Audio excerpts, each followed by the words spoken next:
பீகார்ல நிதிஷ் மாற்றப்பட்டது. அவர் முதலமைச்சரிலிருந்து பதவியிலிருந்து மாற்றப்பட்டு ராஜ்யசபா உறுப்பினராக அவர் மனு தாக்கல் செய்தது. இங்க தமிழ்நாட்டு அரசியலோட இணைத்து பேசுவது அப்படிங்கிறது சரியா இருக்குமா? இல்லை, அந்த ஒப்பீடு சரியானது அல்ல. ஏன்னா நிதிஷ்குமார் அந்த கட்சி அவரால் உருவாக்கப்பட்ட கட்சி. 10 முறை அவர் முதலமைச்சராக இருந்திருக்கிறார்.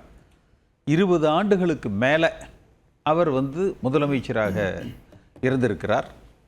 அவருடைய அரசியல் நிலை என்பது பெரும்பாலும் மத்திய அரசாங்கத்தை சார்ந்ததாக, அது இந்த 12 ஆண்டு காலங்களில் அது பாஜகவை சார்ந்ததாகவே முழுமையாக அமைந்திருக்கு.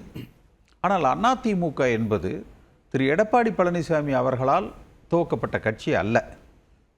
இது எம்ஜிஆருடைய கட்சி, ஜெயலலிதா அம்மாவால் வளர்க்கப்பட்ட ஒரு கட்சி, ஒரு திராவிட சித்தாந்தங்களில் உருவாக்கப்பட்ட ஒரு கட்சி. அவ்வளவு சுலபமாக பாரதிய ஜனதா கட்சி அதிமுகவில் மாற்றாக அவர்கள் வளர நினைக்கலாம். ஆனால் அதிமுகவுக்கு ஊடுருவி இப்போ எப்படி நிதிஷ்குமாரை போல ஒரு தலைமை மாற்றத்தை பாஜக செய்வதற்கோ அல்லது கட்சியை பாஜக கபலீகரம் செய்து விடுவதற்கோ அதிமுக தொண்டர்கள் அதை ஏற்றுக்கொள்ள மாட்டார்கள்.